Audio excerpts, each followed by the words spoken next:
Very much.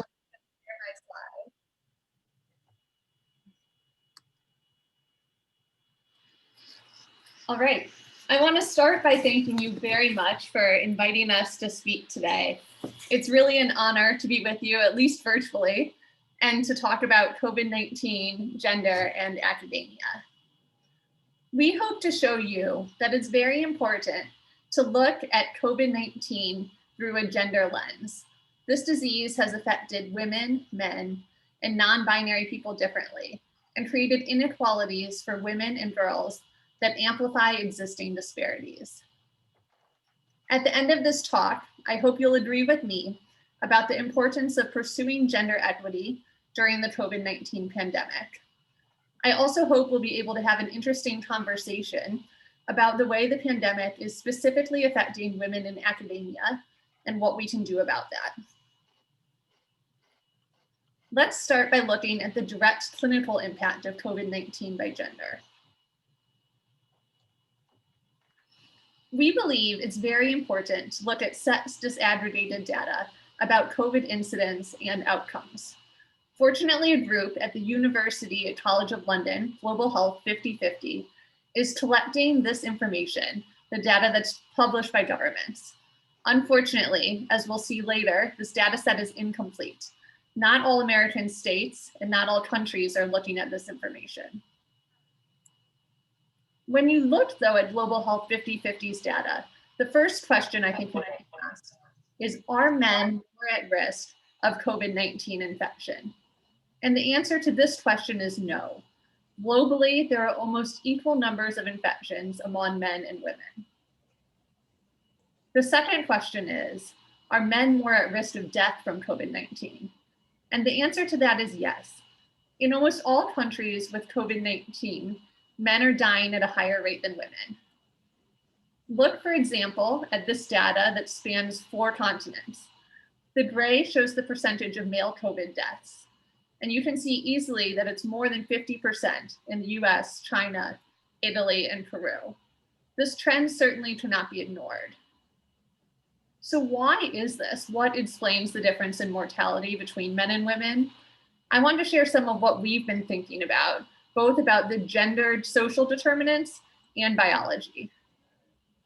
First, there are overall more male essential workers. That's especially because of the predominance of male workers in food and agriculture, transportation, and critical manufacturing. There's also evidence, especially from before the COVID-19 pandemic, that men and women have different healthcare seeking behaviors. Men often wait longer and wait until they're sicker before they first seek care. And it's possible that men may be doing the same thing with COVID-19.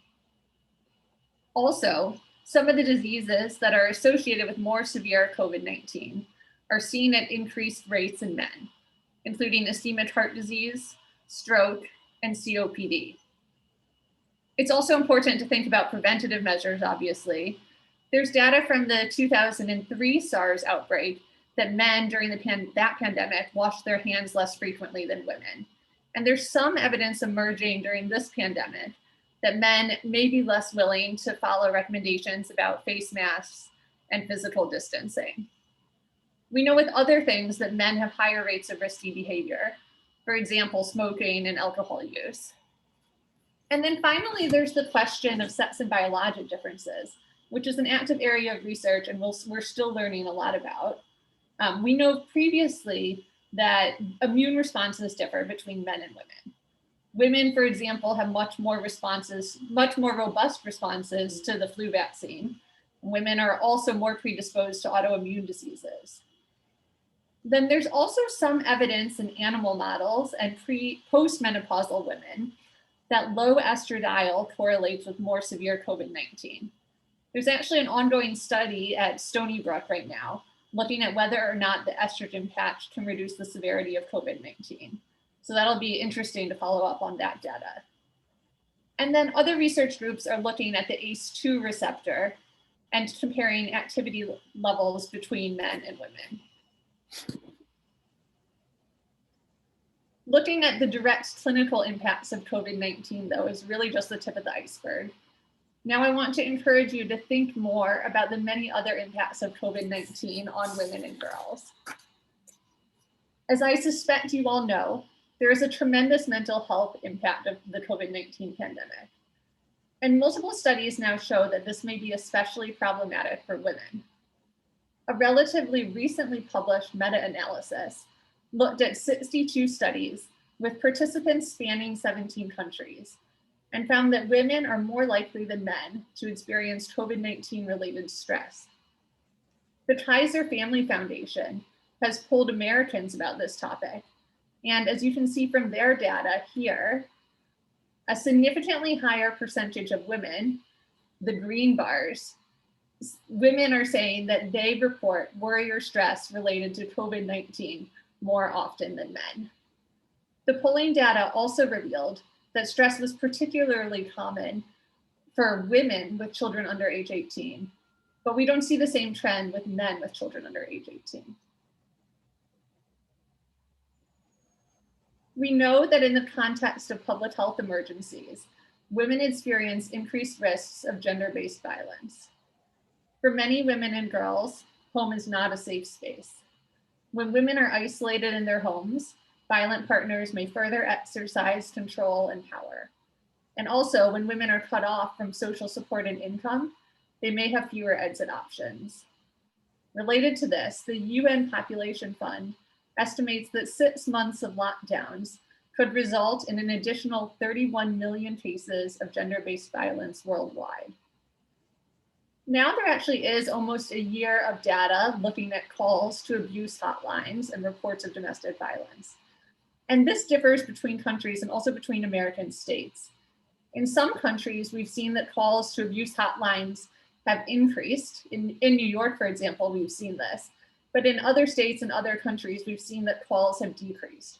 And while this may seem initially reassuring, it's also concerning that perhaps women are less able to seek help that they may need. Women also face unique challenges related to the economic consequences of the pandemic. Taking a global perspective, it's important to recognize that a large number of women, 740 million women, work in the informal economy. This makes them especially vulnerable to economic downturn. Around the world, an estimated 1 in 10 women have been forced to take unpaid leave. And the UN estimates that 47 million women and girls will be pushed into poverty as a result of COVID-19. This will significantly worsen the gender poverty gap. In the United States, data from the Bureau of Labor Statistics shows how women have suffered a disproportionate burden of job losses. As you can see on this graph, a similar number of men and women were employed pre-pandemic. In March and April, employment fell precipitously, with women bearing a greater share of job losses. Since then, there has been slow recovery, but women have not caught up to men. The net job losses for women in 2020 are about 1 million more than for men, 5.4 million jobs lost for women and 4.4 million jobs lost for men. Now, at the end of 2020, the rates of employment for women in the US job market are similar to the 1980s. So you see we've fallen significantly from the start of 2020. And with economic challenges, again, we see that the pandemic is really worsening existing inequalities. As the WHO shows, since February, the number of Latinx women in the US labor force has fallen by nearly 7%. The number of Black women has declined by 5.6%, and the number of white women by 3%. For comparison, the number of white men in the US labor force has decreased by just 1.7%.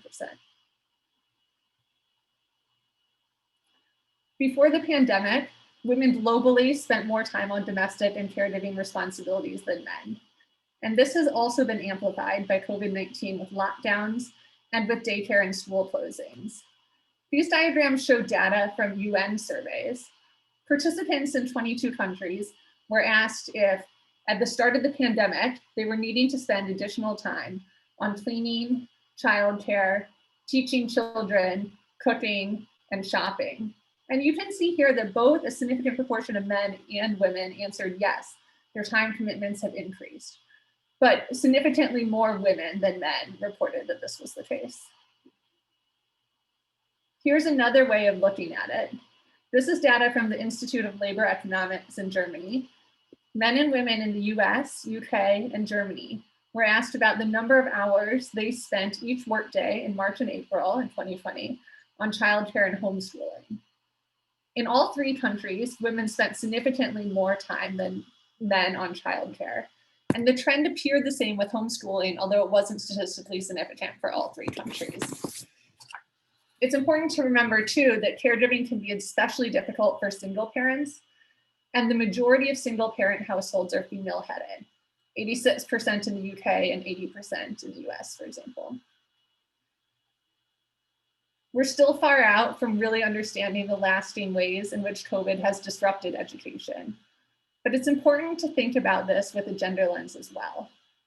Particularly in low and middle income countries, girls may be excluded from online education and required to take on caregiving roles and domestic work. It's possible also that online learning can put girls at increased risk of online exploitation. We know from past health crises like Ebola that school closures were associated with an increase in teenage pregnancies and lower rates of girls returning to schools once reopened. And this was especially true if a family member had gotten sick or died.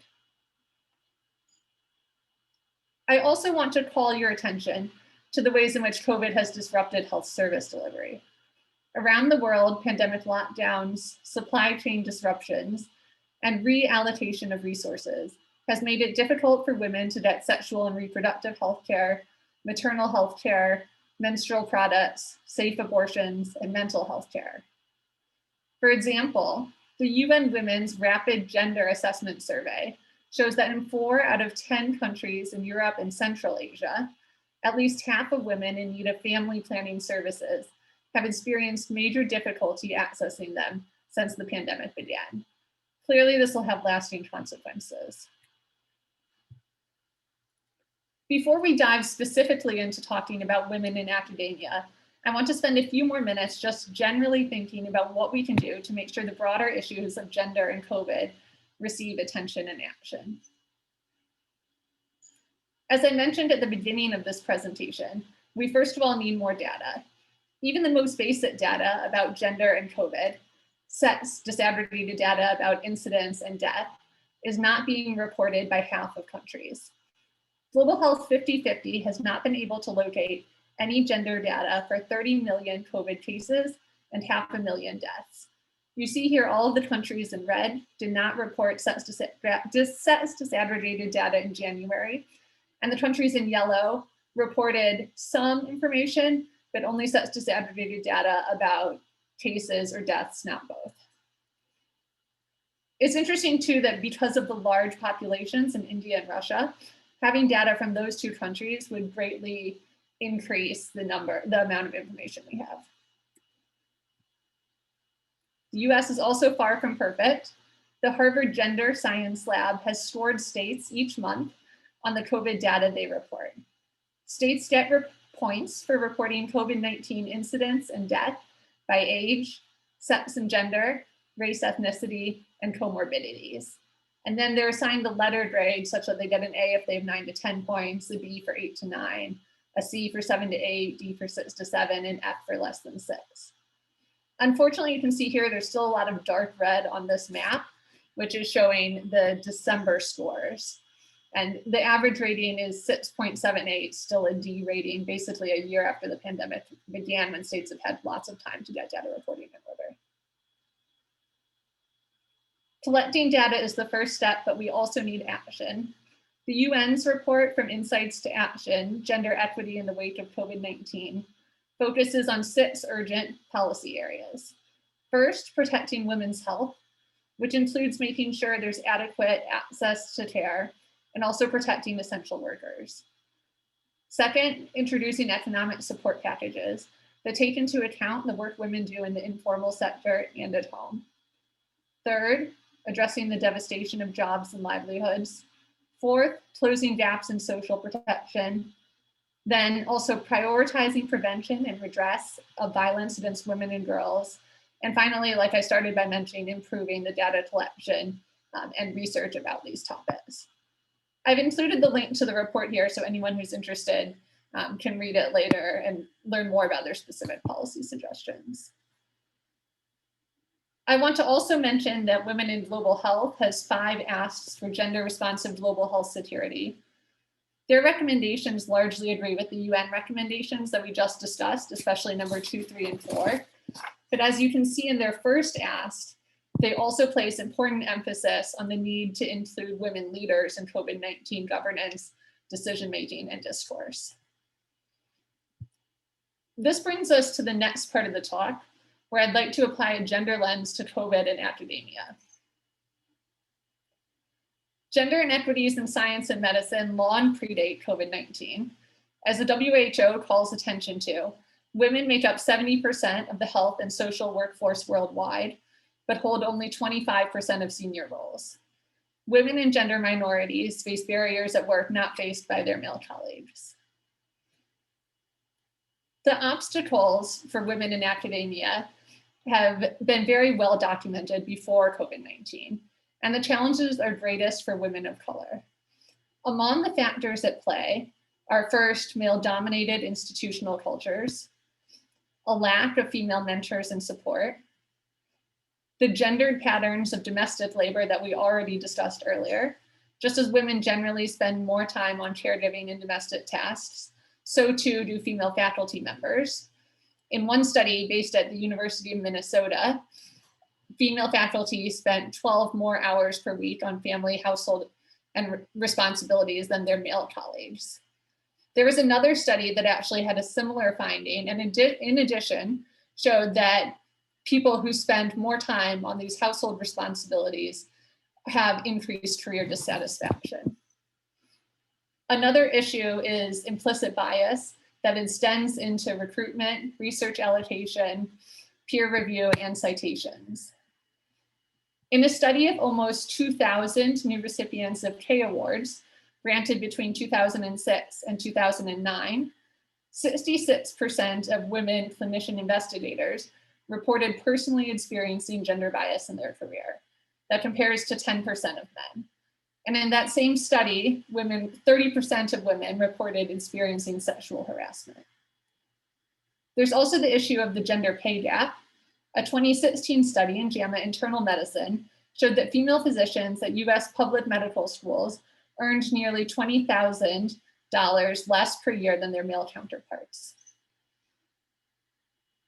I want to call your attention to another report, this one by the WHO, entitled Delivered by Women, Led by Men, a Gender and Equity Analysis of the Global Health and Social Workforce. This report reviews 170 studies and provides a very good summary of how gender inequity is reflected in 4 things: occupational segregation, for example, the fact that there are more female nurses and general pediatricians than surgeons; leadership, the gender pay gap, and finally, sexual harassment, bias, and discrimination. Focusing more specifically on the United States, the AAMC has a helpful report on the state of women in academic medicine. Similar numbers of women and men have now graduated from medical school since 2003, but as this chart shows, representation becomes more and more unequal as one advances through the medical ranks, such that only 25% of full professors are women and only 18% of department chairs and deans are women. This is interestingly not just a problem that there used to be more male medical school graduates. If you look at the cohort of new assistant and associate professors who started in 2008 in the United States and follow them for 7 years, after 7 years, disproportionately more men than women had advanced to the next rank. As you know, publishing is often essential to career advancement. This study by Giovanni Filardo's group in 2016 in BMJ looked at how female first authorship has changed over time between 1994 and 2014. As you can see, women's first authorship in major medical journals, the solid blue line, has increased over this period from 27% to 38%. This is overall a good trend, but I want to call your attention to 2 additional things. First, not all journals have shown the same progress. The New England Journal of Medicine is a notable exception. And interestingly, the 4 journals with female editors-in-chief for all or most of 2009 to 2014 had the highest rates of female first authorship during those years. That's Annals, JAMA, Archives, and BMJ. And then also, since 2009, you can see that female first authorship has been seen to plateau or decline. The authors don't provide a clear explanation of this trend, but they hypothesize that it may be due to unconscious bias that persists in the scientific community, causing somewhat of a glass ceiling. In their discussion, they reference a number of interesting papers that go into this more.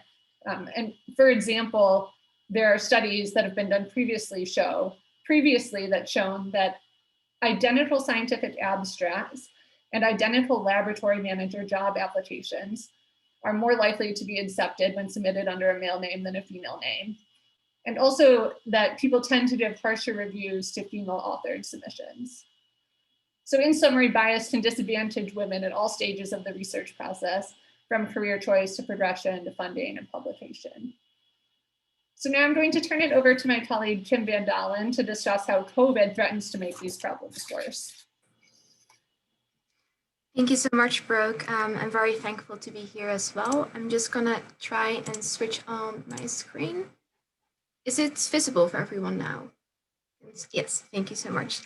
Well, thank you all for inviting me here as well. I think all of us can agree that science and innovation benefits from diversity. However, as the global community fights COVID-19, the productivity and scientific output of women academics has been disproportionately affected. And this is leading to the loss of women's scientific expertise from the public realm. And as many of you may recognize in general, the COVID-19 pandemic has been a time like no other, and everyone, including academics, have been adapting to new ways of lives. In various ways, COVID-19 has upended almost every facet of academia. We suddenly transitioned from classrooms and lecture hall to remote teaching and learning and loss of access to research resources. And this was combined with shifts in care responsibilities and operating from the physical confined and often isolated locations of our own homes. At the same time, it seems that never before so many different researchers across the world focused so urgently on one single topic. Nearly all other research working on specific protein interaction or quantum computing was brought to a halt. And this exclusive focus on COVID-19 is also reflected in how funding is allocated and redirected from other sources of funding, how academic journals prioritize publication, and how the media focuses mostly on COVID-19 research. And this refocus on COVID-19 in research comes with a lot of opportunities, and it includes interdisciplinary research collaborations, chances to help dealing with the pandemic and to get back to some form of normality, and potentially faster ways to develop new drugs and vaccines as well. And for some scientists, and for some junior scientists specifically, a chance to get high impact publications that impact the rest of their careers. However, it also led to the rise of so-called armchair epidemiologists and sometimes the lowering of academic standards, like we have seen in the retraction of research and the increase of academic noise. This can lead to considerable waste of time and resources, as well as numerous scientists communicating about topics that they may know very little about. So I think when we think about COVID-19 in general and their impact on academia, that it is important that we think about the question of what the impact of all of this will be on the rest of academic research and the rest of global health. But likewise, we see that there are significant impacts on the careers and future career prospects of people in academia. And it is important to realize that COVID-19 is not impacting all scientists nor all students equally. There have been several papers that have already been showing that women scientists that remain primarily responsible for their dependents and those that are doing lab work in physical laboratories or those with time-sensitive experiments, and especially scientists with young children, experience declines in time devoted to research in comparison to other scientists. In a paper from Malish et al., they describe how a pandemic naturally highlights privileges such as financial security and access to mental health care. And it also amplifies the mental, physical, social, and economic impacts that are attributable to pre-existing inequities in academia. Making matters worse, in times of stress such as pandemics, biased decision-making is often being favored. As a result, we see that even among those in many privileged positions, like many academics, women will still bear a greater burden of the pandemic. And this is even heavier for those women with intersecting systems of oppressions, such as ethnicity, sexual orientation, race, age, or ability. And all of the factors that Brooke discussed previously similarly affect women in academia during COVID-19. Think about the male-dominated institutional cultures, lack of women mentors, gendered domestic labor, implicit bias in recruitment, the gender pay gap. However, this is now aided by changes in teaching expectations, clinical schedules, access to research resources, and increased unequal caregiving burden and unequal financial stressors, which is particularly relevant for a single woman. Likewise, women faculty has shown to be approached more often for mental health support than man faculty, which results in unequal mentoring responsibilities. And all of this is unequally impacting women's research productivity and career progression during COVID-19. And again, these inequities are amplified for faculty of color, who is often expected to take on additional services and mentorship duties for the institution's goals of diversity and inclusion. So Brooke and I were very interested in exploring these trends and the gendered impacts of COVID-19 and in academia. And coincidentally, we had a chat with one of the editors of the Lancet, who mentioned that women seem to be submitting less papers than pre-pandemic. Hence, we started working on a piece in which we explored women's authorship from the 2020 till the 30th of May 2020 in the Lancet. And we included publications where the titles and or the abstracts included COVID-19 or pandemic response, and extracted data on the name, author position, the total number of authors, the country that people were affiliated with, and the type of article and the date of publication. And in our analysis, we ended up with 159 COVID-19 papers that were published in that time period and over 1,000 different authors. And there we found that women's authorship was overall 30.8%. For first authors, it was 24.4%. For last authors, it was 25.8%. And for corresponding authors, it was 22.9%. Overall, women's authorship of COVID-19 research articles was quite similar to what was previously reported for the Lancet in 2016-2017, but overall women's authorship of COVID-19 commentaries was significantly lower at a 9-point percentage. We also found that most authorships in the Lancet were affiliated with institutions in high-income countries and within the Europe and Central Asia region. I want to mention here that likelihood of gender was identified using both a name to gender algorithm that is based on using the first name as well as the country that the person is affiliated to estimate the probability that someone is a man or a woman. However, the limitations of these type of name-based analysis should be acknowledged and are well known as well. First of all, using names to predict gender can exclude non-binary people and can misgender others. And furthermore, they are more likely to exclude authors from non-Western names. So therefore, we also used online biographies to check the gender that the algorithm identified as well, as that is able to identify more of people's genders that they have been self-identifying. So our data was further segregated according to journal type, whether an article was peer-reviewed or not, the world region of the first affiliated institution, and the income group of the first affiliated institution. And all of this data you can find in our supplement material, but it is a bit boring, I would say, to go over now. So if you have an interest in that, I recommend you check out our supplement material. So likewise, there has been a paper published by Anderson et al. In which the authors find that the research productivity of women, especially early career women, has been affected more than the research productivity of men. They report a result of an analysis that compared the gender distribution of authors on more than 1,800 medical papers related to the pandemic with that of papers published in the same journals in 2019. And they looked specifically for papers with first authors and last authors from the United States. Using mixed effect regression models, they estimated that the proportion of COVID-19 papers with a woman first author was 19% lower than for papers published in the same journals in 2019, while the comparisons for last authors and overall proportion of women authors per paper were inconclusive. A closer examination suggested that women's representation as first authors of COVID-19 research was particularly low for papers published in March and April 2020, when a lot of the world went into their first lockdowns. Their findings are consistent with the idea that the research productivity of women, especially early career women, has been affected more than the research productivity of men. Furthermore, in another analysis of Frederickson et al. On GitHub, they analyzed the authorship of preprint submissions to arXiv and bioRxiv. And when compared with March and April 2019, the number of men authors submitting preprints has grown faster than the number of women authors in that same period in 2020.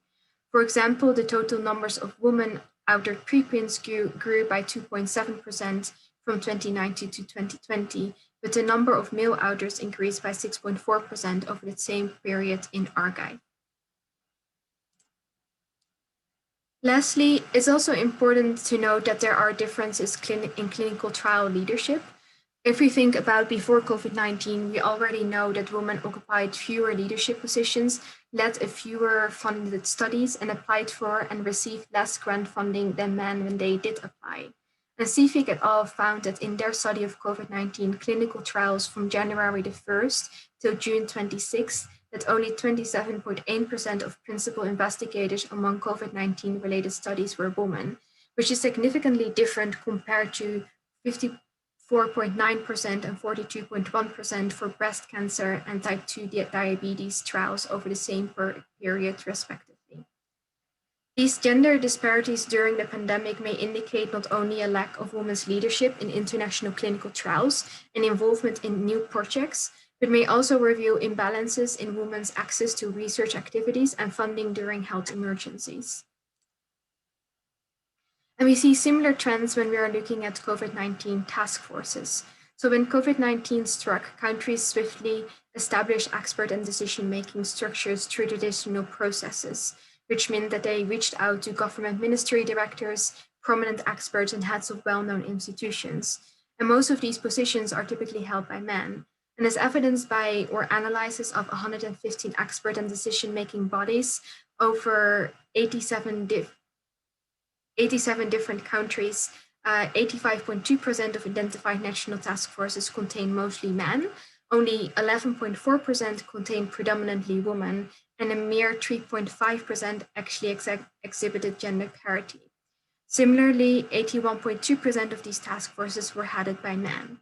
And these imbalances are a symptom of what we call a broken system, where governance is not inclusive of any type of diversity, be it gender, geography, sexual orientation, race, socioeconomic status, or disciplines within and beyond health, excluding those who offer unique perspectives, expertise, and lived realities. And this is not only reinforcing inequitable power structures, but also undermines an effective COVID-19 response. So while current evidence suggests that direct COVID-19 severity and mortality is higher for men, like indicated by Brooke in the previous part of our presentation, women are being disproportionately burdened by compound social and economic impacts. And decision-making bodies which are neither inclusive nor diverse can easily overlook the reality that COVID-19 acts as a multiplier of pre-existing gender-based inequities. Many governments established COVID-19 response measures which disregarded women's higher levels of income loss, expanded unpaid family care responsibilities, and gendered poverty rates. And ignorance of these implications exacerbates lifetime poverty and hunger. Furthermore, response measures often do not account for women's increased exposure to domestic and sexual violence or their loss of access to essential health services. Furthermore, many lockdown policies do not consider maternal and reproductive health services as essential care, making them unable to attend for women. And despite being publicly praised with hollow applause, the majority of COVID-19 frontline health and social workforce are women who are underpaid, unpaid, or not recognized as being essential at all. And failure to adequately provide resources and personal protective equipment exacerbates disease transmission and disproportionately harms workers in health and social care sectors, which again are predominantly women. It's important to realize as well that this situation is even more dire for marginalized individuals, such as those identifying as non-binary, transgender, or genderqueer, as they are forced to navigate the discriminatory impacts of gender-based quarantine guidelines, which authorize specific days which women and men are allowed to go in public. This is, for example, seen in Panama and often led to the harassment, abuse, arrest, and fines of transgender people who were wrongfully profiled. The exclusion of women and gender minorities stems from a host of factors, including inherent conscious and unconscious biases, discrimination, workplace culture, and gendered expectations, which is quite similar to what we mentioned before by Broke. Unfortunately, this is nothing new. Although women comprise 70% of the global health workforce, they only hold 25% of senior decision-making roles, and women from the global south are particularly underrepresented at the global level, holding only 5% of senior leadership roles. This exclusion creates a vicious cycle whereby perspectives and knowledge of large segments of the population continue to be excluded, and one cannot expect different results by replicating the same broken cycle over and over again. A new devolved mode of diverse and intersectional governance is sorely needed to face future crises head-on and guide a healthy and equitable COVID-19 recovery. Coming back from global health leadership during COVID-19 to academia, we wanted to discuss what we can actually do to reduce pandemic area gender inequities in academia. Many higher institutions have begun to implement policies to mitigate the anticipated loss of productivity attributable to COVID-19. But these policies are often gender neutral and thus do not address gender equity. So in our paper, we make a few suggested way forwards. First of all, recognize that women are probably taking on more care responsibility, like household labor, childcare, and elder care than men are, but also recognize the other increased responsibilities they may have come with COVID-19. Secondly, recognize that women face intersecting systems of oppression in academia, be it ethnicity, race, sexual orientation, gender, age, economic class, and ability, and therefore makes them face heavier burdens. Third, we recommend universities and medical institutions to collect and report institutional data on gender representation, and that includes academic output and senior positions to inform strategic planning on how to deal with these gender inequities. Fourth, we recommend that institutions identify and address structural, implicit, and unconscious biases in research institutions, for example, in hiring, but also in publication processes, for example, peer review outcome and the number of citations. And this can include offering training in biases or using double-blinded peer review for scientific journals. But most of all, it is important to establish accountability mechanisms to ensure professionalism and report concerns. Fifth, it is important that we acknowledge how gender bias influences the selection and evaluation of scientific experts and leaders during the time of crisis. We've already seen that women are very poorly represented in COVID-19 task forces, but likewise, it has been indicated that in the media, women experts are only 24% of those that are quoted. This whilst there are women with established records in infectious diseases, pandemic response, global health, and health security that are now not being utilized to ensure the most optimal response for COVID-19. Likewise, there was another paper by Malish et al. That argues that instead of using the biased gender-neutral reactions, which often help men over women, institutions need to be mindful and must take steps to protect the pipeline of women faculty. At the highest level, universities need to research the degree to which COVID-19 will impact the productivity of women and other minoritized faculty. They then encourage universities to respond to this impact by developing strategic action plans, which includes metrics and accountability for dealing with changes in faculty productivity because of COVID-19. And they mention in their paper that the first step of this is recognizing and correcting the presence of gender bias, is starting with an honest conversation within academia across the three pillars. So these three pillars that they mention are teaching, research, and service. So they recommend institutions to ask themselves questions about how many courses were transitioned to an online mode during spring 2020, whether the completion of online education training or attendance at teaching meetings was required, whether there was access to the research labs that was reduced or eliminated, whether for some people unspent startup funding was pulled off to offset university finances, but as well to see whether certain people did contribute to public discussions, community engagement related to COVID-19, etc., to give a fuller build of what the inequities are that are arising as a result of COVID-19.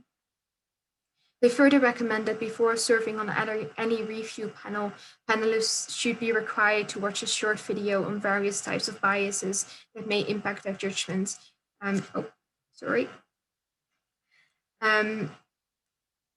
And they also recommend that administration tenure and promotion committees should be proactive instead of reactive to the discussions about how to handle COVID-19. Institutions should be going beyond box checking exercises to address the inherent gender biases that permeate all levels of academic hierarchy, particularly merit, tenure, and promotion. We need to make equity essential in academia to have a real sustainable change in the academic culture. And with that, we want to thank Michelle Barry and Rupa Dutt for their review and support and mentorship in preparing this presentation, as well as in our research. And we would really like to hear from you, to hear your experiences about how COVID-19 has impacted your career in academia during this last year. And that was it from us. Thank you so much. Thank you so much for Capster and Kim Van Dalen. If you can minimize